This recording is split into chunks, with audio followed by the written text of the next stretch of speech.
Le projet HLA, c'est pour Human Leukocyte Antigène. Donc, en fait, c'est quelque chose qu'on retrouve dans l'ADN et qui se passe, qui se transmet de génération en génération.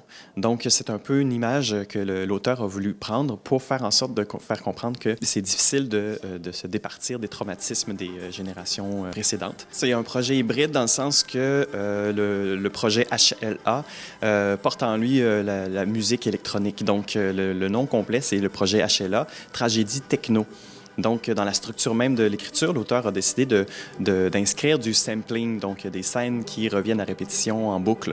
Il y a une progression aussi, comme la musique électronique. Il y a plusieurs couches qui s'accumulent, des nouvelles informations pour le public toujours qui arrivent à chaque fois que les scènes reviennent. Donc, c'est une espèce de progression pour aller vers une catharsis tragique finale.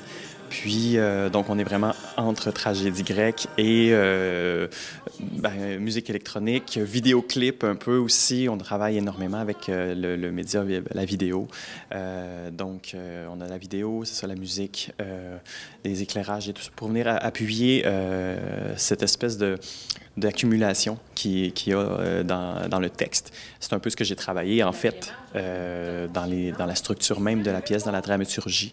J'utilise tout ce qui est technique, tout ce qui est scénographique de la même manière, donc par couche et par accumulation, pour mettre en valeur cette espèce de boucle que les personnages vivent dans cette tragédie. Une tragédie moderne, tragédie familiale, très contemporaine.